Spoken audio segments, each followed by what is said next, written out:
Hello students, इस video में हम जो नॉन टर्मिनेटिंग रिपीटिंग डेसिमल्स को पी अपॉन क्यू की यानी फ्रैक्शन की फॉर्म में कन्वर्ट करना सीखेंगे। तो आप लोग सोच रहे होंगे कि लास्ट वीडियो में भी मैंने ये डिस्कस किया था आपसे, तो इस वीडियो में क्या खास है, स्पेशल है। तो अगर आपने ऑब्जर्व किया हो तो लास्ट वीडियो में हम लोगों ने जो नॉन टर्मिनेटिंग डेसिमल एक्सपेंशन था उसमें इस तरह से क्वेश्चन हम लोगों ने किए थे, ठीक है ना। 1.001 सपोज दैट, इस तरह के क्वेश्चन, यानी डेसिमल के बाद जो भी डिजिट्स आपके यहाँ पर लिखे हुए थे उन सभी डिजिट्स के ऊपर बार अप्लाई था। बट यहाँ पर अगर आप ऑब्जर्व करेंगे तो मैंने कुछ क्वेश्चंस यहाँ पर CW के लिए लिखे हुए हैं जो कि इस वीडियो में आपसे डिस्कस करने वाला हूँ। उन वीडियोज में अगर आप देखेंगे तो यहाँ पर डेसिमल के बाद 1 डिजिट ऐसी है जिसके ऊपर बार अप्लाई नहीं है, सिर्फ 2 के ऊपर बार अप्लाई है। इसके बाद यहाँ पर डेसिमल के बाद 2 डिजिट्स यहाँ पर देखेंगे, 1 और 2, जिनके ऊपर बार अप्लाई नहीं है। तो ऑब्वियसली आप समझ सकते हैं कि ये क्वेश्चन समथिंग डिफरेंट, ठीक है ना, जो लास्ट वीडियो में हम लोगों ने सीखा था। और मैंने उसमें कहा भी था आपसे कि दिस इज पार्ट 1 और पार्ट 2 में हम डिफरेंट टाइप के क्वेश्चन जो है वो सीखेंगे। यहाँ पर थोड़ा सा मैंने क्लासिफिकेशन कर दिया था जिससे कि दोनों तरह के क्वेश्चन में ओवरलैपिंग ना हो और आप कन्फ्यूज ना हो। इस वजह से मैंने ये आपको 2 पार्ट्स में सिखाया है, ठीक है ना। तो यहाँ पर सबसे पहले मैं बात कर रहा हूँ और देख रहे होंगे आप यहाँ पर कुछ क्वेश्चन मैंने होमवर्क के लिए भी लिखे हुए हैं। तो जब आप ये क्वेश्चंस कर लेंगे, इसके कॉन्सेप्ट को समझ जाएंगे, तो for the more clarity of the concept and do your self, तो यहाँ पर आप कुछ क्वेश्चंस मैंने होमवर्क के लिए भी लिखे हुए हैं जिसको कि आप वीडियो के लास्ट में, जब ये वीडियो खत्म होगा तो उसके बाद वीडियो पॉज करके आप होमवर्क के लिए क्वेश्चंस नोट कर सकते हैं। ओके, तो सबसे पहले बात कर रहा हूँ आपसे क्वेश्चन नंबर फर्स्ट की, यानी 1.32R, ठीक है ना। बड़ी आसानी से समझने वाले हैं, कुछ ऐसा हम आपको बता दें, रॉकेट साइंस नहीं है, बहुत कॉम्प्लिकेटेड कॉन्सेप्ट नहीं है, बहुत आसान सी कॉन्सेप्ट। क्या मैं इसको सिंपल सी कैलकुलेशन अगर बोलूँ तो ये भी गलत नहीं होगा आपका, ठीक है ना। तो यहाँ पर फर्स्ट लेट, जिस क्वेश्चन को भी आपको करना है, फर्स्ट क्वेश्चन की बात कर रहा हूँ, x equal to x let करते हैं हम आपको, और x के बाद 1.3222, अगर 1 डिजिट लिखा हुआ है, 1 डिजिट के ऊपर बार है तो 3 टाइम्स। आप कितने बार भी लिख सकते हैं, नो प्रॉब्लम, लेकिन हमने आपसे कहा था कि आप माइंड सेट कर लीजिए कि अगर 1, जैसे सपोज दैट यहाँ पे 1 डिजिट के ऊपर बार है तो इसको 3 टाइम्स आपको रिपीट कराना है। यहाँ पर भी 1 डिजिट के ऊपर बार है, 3 टाइम्स रिपीट कराना, बट अगर 2 डिजिट के ऊपर बार है तो 2 टाइम्स, यानी 2 7 2 बार लिख लेंगे, ठीक है ना। इससे क्या होता है, जब आप सब्ट्रैक्ट करेंगे, यानी जो हम प्रोसेस करेंगे उसमें एक स्टेप सब्ट्रैक्शन का आएगा, तो उसमें आपको कोई कन्फ्यूजन नहीं होगा सब्ट्रैक्ट करने में। बस इस वजह से मैंने आपसे बोला। बाकी अगर कैलकुलेशन अगर आपको आती है या आप इसको समझ सकते हैं तो कितने बार भी लिख सकते हैं, कहीं कोई प्रॉब्लम नहीं है, ठीक है ना।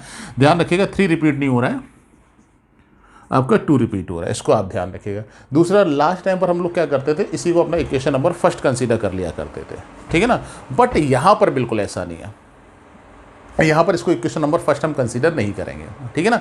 कब करेंगे इक्वेशन नंबर फर्स्ट, सबसे पहले हम डेसिमल को, हम जो डिजिट आपकी नॉन रिपीटिंग यानी रिपीट नहीं हो रही है उस डिजिट को हम पहले लेफ्ट साइड में लेकर आएंगे। और उस डिजिट को लेफ्ट साइड में लाने के लिए बड़ी आसानी समझ सकते हैं कि डेसिमल हमारा यहाँ पर होना चाहिए आगे, और आगे अगर 1 डिजिट आगे आपको मूव कराना है राइट साइड में तो हमें मल्टीप्लाई बाई 10 करना पड़ेगा। सबसे पहला काम आपको याद रखना है इसमें, multiply by 10 on both sides. Okay, अब हम 10 का मल्टीप्लाई कर रहे हैं तो 10x इक्वल टू 13.222 3 टाइम्स आएगा। Now this is our equation number first. बस लास्ट के क्वेश्चन में और इस क्वेश्चन में बस यही सिर्फ एक डिफरेंस है, बाकी सारा सिमिलर प्रोसेस है, मैं आपको बता दूं, ठीक है ना।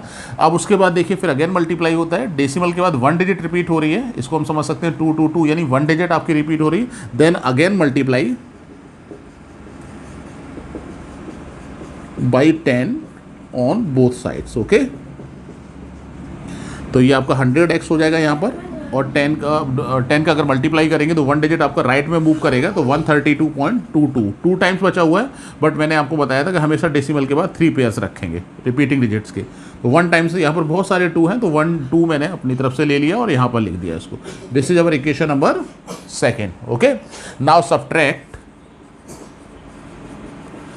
Equation first from equation second, ठीक है ना। तो 100x में से 10x को, यानी 100 में से 10 को अगर हम माइनस करेंगे तो ये 90x, और 132 में से अगर हम 13 को सब्ट्रैक्ट करते हैं तो बड़ी आसानी से कर सकते हैं। इसमें ध्यान रखना है कि डेसिमल के बाद जो डिजिट्स होते हैं वो 0 0 बन जाएंगे, आसानी से यहाँ पर समझिए आप। डेसिमल के बाद 222, यहाँ पे भी 222 सारे रिपीट हो रहे हैं तो 0 0 0 आ जाएगा। तो डेसिमल के बाद सारे अगर 0 हो तो उसको हम नहीं भी लिख सकते हैं या बोलते हैं इसका कोई मीनिंग नहीं है, ऐसे भी हम लोग बोलते हैं, ठीक है ना।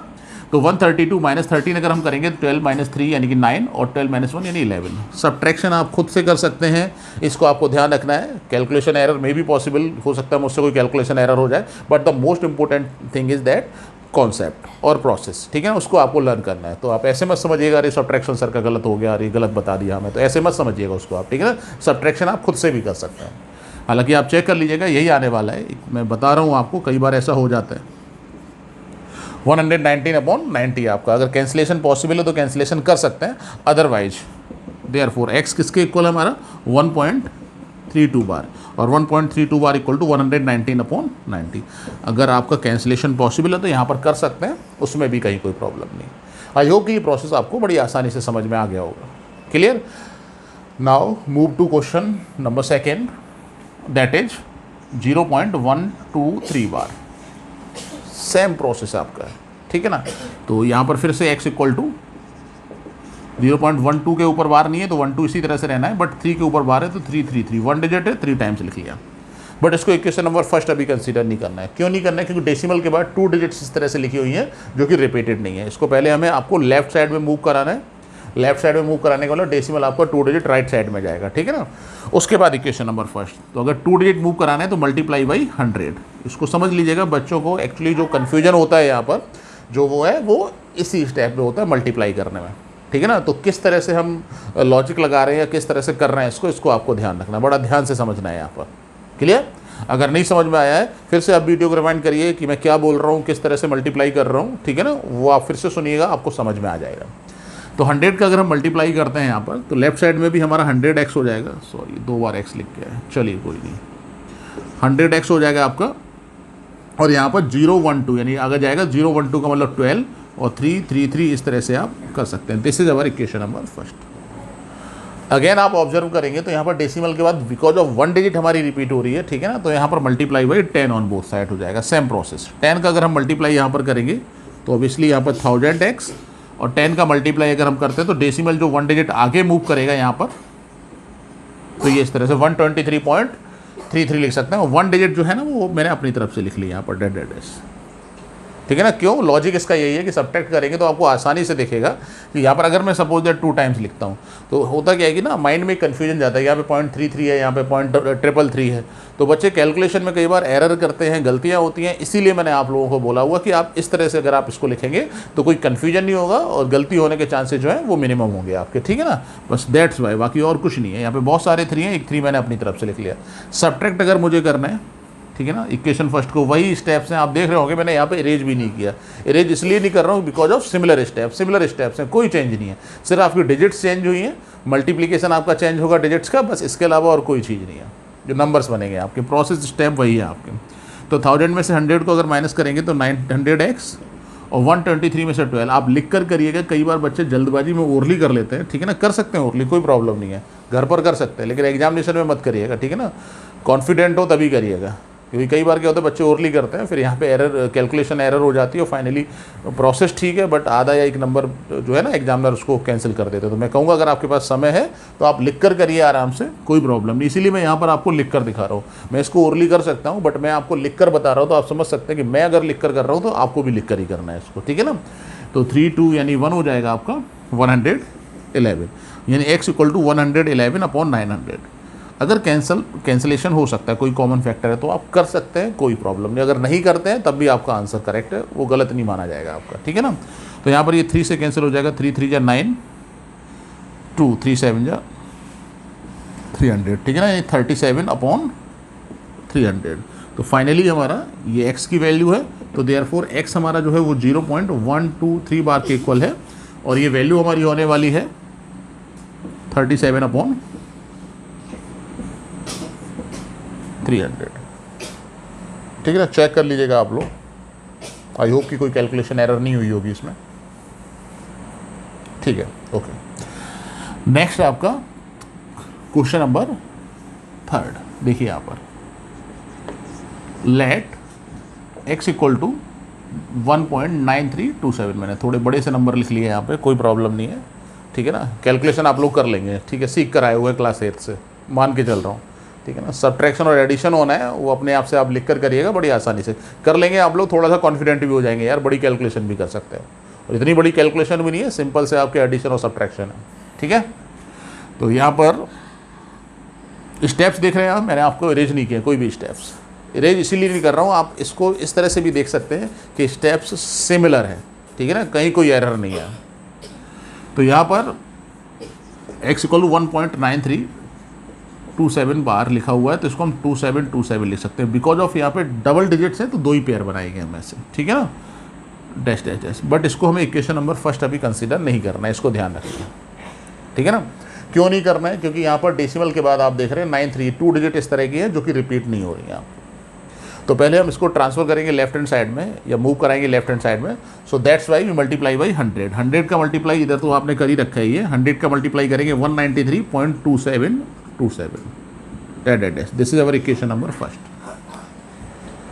ओके, बड़ी आसान सी कैलकुलेशन है, सिमिलर स्टेप्स में। बार बार आप सोच रहे हो कि सर रिपीट कर रहे हैं, इसको मैं सिर्फ इसीलिए रिपीट कर रहा हूँ कि आप थोड़ा सा कॉन्फिडेंट होगा, यार हम ये बड़ी आसानी से कर सकते हैं, ठीक है ना।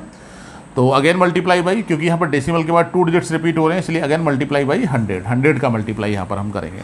100 का मल्टीप्लाई करने के बाद 100 में 100 का मल्टीप्लाई हो जाएगा 10,000 आपका हो जाएगा x, और यहाँ पर अगर हम करते हैं तो 193.27 ये मूव करेगा आपका, और फिर 0.27 1 पेयर है, और 1 पेयर मैंने अपनी तरफ से यहाँ पे लिख लिया। This is our equation number second. Subtract कर रहे हैं 10,000 में से, अगर 100 माइनस होता है आई थिंक 9,900 आपका आ जाएगा, ठीक है ना। कैलकुलेशन आप चेक कर लीजिएगा, अगर कहीं कोई प्रॉब्लम है तो लिख कर भी कर सकते हैं। 10,000 और 100, ठीक है ना, 0 0 और ये 9 हो जाएगा, ये 9 आप चेक कर सकते हैं इस तरह से।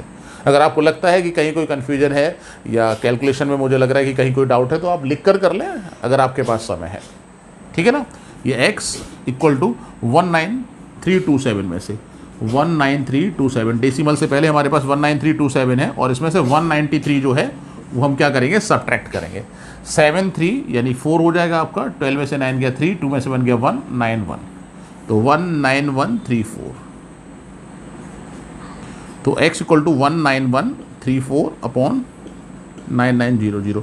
आप देखिए यहाँ पर अगर कैंसिल हो रहा है 1 9 10 11 11 और 3 14 4, ये 3 से कैंसिल हो जाएगा आपका 3 5। अगर कैंसिल नहीं भी करते हैं, ठीक है ना, और इसको आप फाइनल आंसर लिख देते हैं, ये भी आपका करेक्ट आंसर है, ठीक है ना। ऐसा नहीं कि ये इनकरेक्ट हो जाएगा आपका, लेकिन अगर आप सिंप्लीफाई करके लिखेंगे तो स्टैंडर्ड फॉर्म किसी भी फ्रैक्शन की मैं आपको बताऊं लिखने का तरीका, सिंप्लीफाई करके। सपोज दैट अगर कोई आंसर आप लिखते हैं 4/6 लिखा हुआ कभी नहीं छोड़ेंगे, इसको आप डेफिनेटली सिंप्लीफाई करेंगे 2/3। तो फ्रैक्शन में अगर कोई नंबर लिखा हुआ है तो कोई कॉमन फैक्टर अगर उसका है तो उस कॉमन फैक्टर से कैंसिल करने के बाद ही आंसर लिखा जाता है, इसको आपको ध्यान रखना है, ठीक है ना। तो यहाँ पर 3 6 जा 18 1 11 हो जाएगा आपका, 3 3 जा 9 2 23, 3 7 जा 21 और 3 8 जा 24, 3300। इसमें भी देख लीजिए आप 6 3 9 9 और 7 कितना हो जाए 16 16 और 8 24, अभी हो जाएगा कैंसिल। 11 0 0, 3 2 जा 6, 3 1 जा 3, 3 2 जा 6, 3 6 जा 18। आई होप कि आपका 2 1 2 6 अभी 2 से भी हो जाएगा कैंसिल, ठीक है ना। 2 5 जा 10, 2 5 10 0 आपका, 2 1 जा 2 0, 2 6 जा 12, 2 3 जा, ठीक है ना।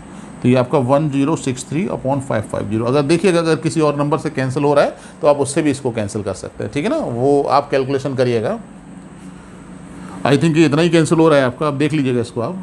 तो 19327 बार को हम ना इसको 1063/550 लिख सकते हैं, ठीक है ना। चेक कर लीजिएगा इसको, ठीक है ना। ये फ्रैक्शन फॉर्म होगी आपकी। तो थोड़ी सी बड़ी कैलकुलेशन मैंने आप लोगों से यहाँ पर ले ली थी, बड़ा नंबर लिख लिया था, जिससे कि आप बड़ी कैलकुलेशन को भी समझें कैसे है। आई होप कि ये आपको जो वीडियो है वो समझ में आया होगा, और कैसे हम क्वेश्चंस को कर रहे हैं इस प्रोसेस को भी आपने समझा होगा। और यहाँ पर कुछ क्वेश्चंस मैंने होमवर्क के लिए लिखे हुए हैं, ठीक है ना। ये जो 4 पार्ट तक आपके जो क्वेश्चन है वो इसी वीडियो पर बेस्ड है, और एक मैंने 0.9 बार, ठीक है ना, ये मैंने लास्ट वीडियो पर, क्योंकि यहाँ पर डेसिमल के बाद कोई भी डिजिट ऐसी नहीं है जो नॉन रिपीटेड है। तो लास्ट वीडियो अगर आपने देखा होगा तो इसको बड़ी आसानी से आप यहाँ पर कर सकते हैं, क्लियर। और अगर ये वीडियो आपको अच्छा लगा हो तो कमेंट बॉक्स में जाकर कमेंट करना बिल्कुल मत भूलिएगा, और इसके बाद हमारा चैनल जो US क्लासेस है उसको सब्सक्राइब करिएगा, जिससे आपको नोटिफिकेशन मिलते रहे, और बेल आइकन जरूर दबाइएगा जिससे आपको नोटिफिकेशन मिलते रहे जब भी हम वीडियो बनाते हैं। Thank you.